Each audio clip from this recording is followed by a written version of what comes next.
ከኪራይ ቤቶች ጋር በተያያዘ አስደንጋጭ የሚባል መረጃ እየወጣ ይገኛል። በርካታ ነዋሪዎች ያለበቂ ምክንያት የተከራዩአቸውን ቤቶች ለመልቀቅ እየተገደዱ መሆኑን እየገለጹ ነው። በሌላ በኩል ደግሞ በተለያዩ አካባቢዎች በተሰጠው ማስጠንቀቂያ መሰረት መንግስት ፈረሳ መጀመሩን ለማወቅ ችለናል። በአዲስ አበባ የተለያዩ ሰፈሮች ከሚደረገው ፈረሳ ጎን ለጎን በተለያዩ ከተሞችም ተጠናክሮ እንደሚቀጥለው የደረሰ መረጃ የሚያሳየው። ሰላም ቤተሰቦቻችን፣ መረጃዎቹን የት ሀገር እና የት ከተማ ሆናችሁ እየተከታተላችሁ እንደምትገኙ በሐሳብ መስጫው ላይ ጻፉልን። አሁን ዝርዝር መረጃዎቹን አንድ በአንድ ወደ እናንተ እናደርሳለን። እስከ መጨረሻው አብራችሁን ቆዩ።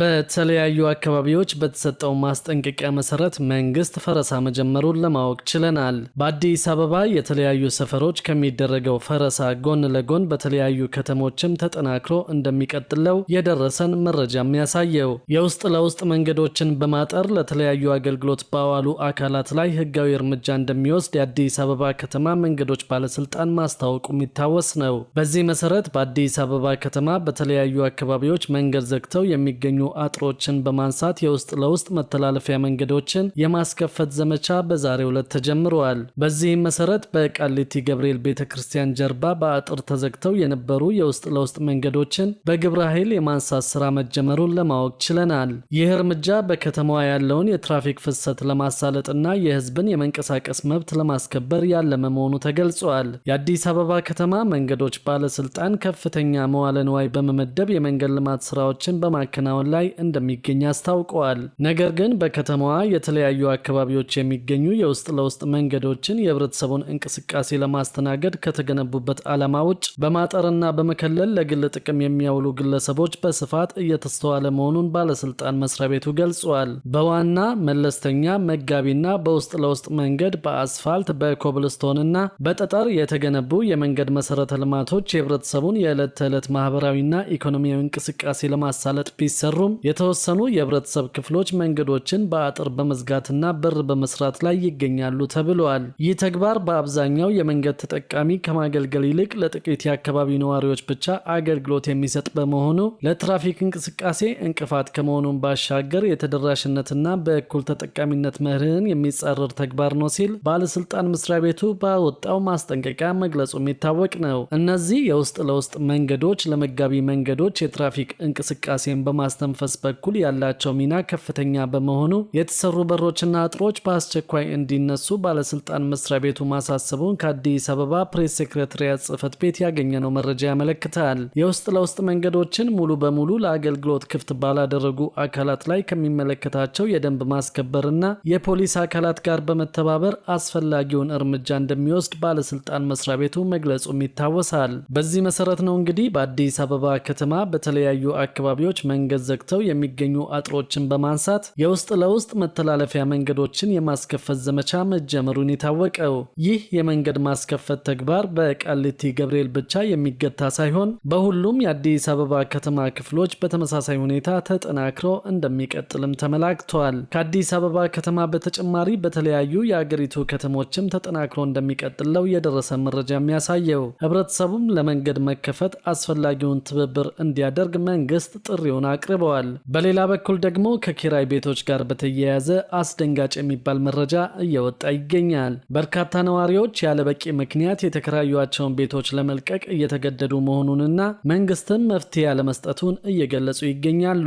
በርካታ ነዋሪዎች ያለበቂ ምክንያት የተከራዩአቸውን ቤቶች ለመልቀቅ እየተገደዱ መሆኑን እየገለጹ ይገኛል። ይህም የተከራዮችን መብትና በከተማዋ ያለውን የመኖሪያ ቤት የኪራይ ዋጋ ጭማሪን በተመለከተ ያላቸውን ስጋት እንዲገልጹ ምክንያት እንደሆናቸው ተናግረዋል። በርካታ ተከራዮች እንደተናገሩት ከሆነ የቤት አከራዮች የኪራይ ስምምነቶች ቢኖራቸውም ቤታቸውን እንዲለቁ እያስገደዷቸው ይገኛሉ።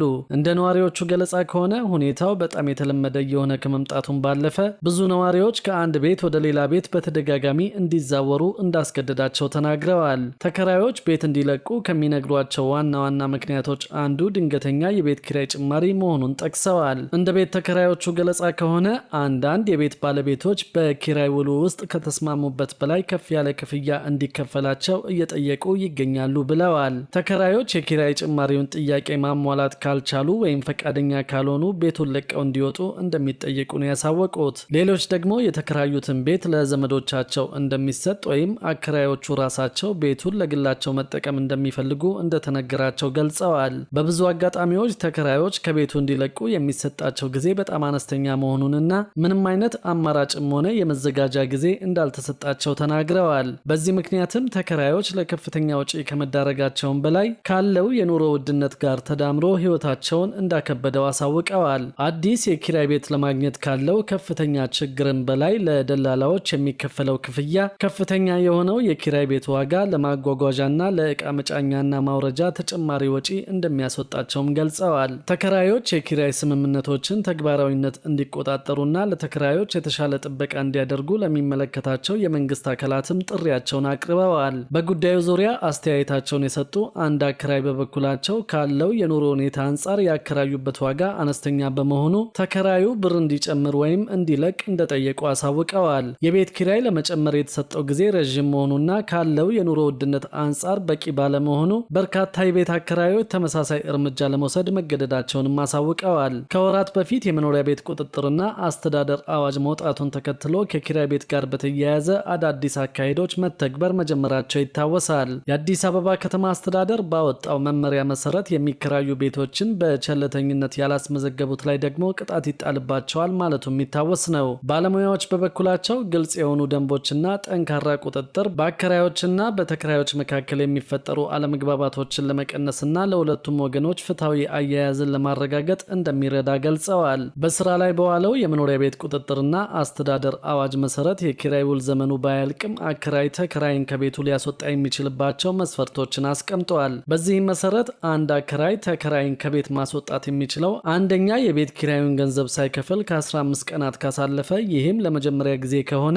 ሁለተኛው ደግሞ ለሁለተኛ ጊዜ የኪራይ ክፍያውን ለ7 ቀናት ካሳለፈ፣ ሶስተኛ ቤቱን ያለ አከራዩ ፈቃድ ከመኖሪያነት ውጪ ወይም ለንግድ ስራ የሚጠቀምበት ከሆነ፣ አራተኛ የአካባቢውን ሰላምና ጸጥታ በተደጋጋሚ የሚያወክ ከሆነ፣ አምስተኛ በቤት ውስጥ የወንጀል ተግባር የሚፈጸም ወይም ቤቱን ለወንጀል መፈጸሚያ የሚጠቀምበት ከሆነ፣ ስድስተኛ አስቦ በቸልተኝነት በቤቱ ላይ ጉልህ ጉዳት ያደረሰ እንደሆነ፣ ሰባተኛውና የመጨረሻው ምክንያት ደግሞ በሌላ ተመሳሳይ ምክንያት ለምሳሌ ተከራይ ቤቱን ለሶስተኛ ወገን መልሶ ካከራየ አከራዩ ተከራዩን ከቤቱ ማስወጣት እንደሚችል ተጠቅሷል። ከዚህ ውጭ የተከራይን ውል ያለማስጠንቀቂያ ማቋረጥና ከቤቱ ማስወጣት እንደማይቻል በአዋጁ ላይ ተቀምጧል። ውል ያልገቡ አከራይና ተከራይ ቅጣት እንደሚጠብቃቸውም ነው በአዋጁ ላይ የሰፈረው። ቅጣቱንም በተመለከተ እስከ 3 ወር ውሉን ያላስመዘገበ አከራይ በተለያየ ደረጃ የሚያከራየውን ቤት የኪራይ ዋጋ ይከፍላል ተብሏል።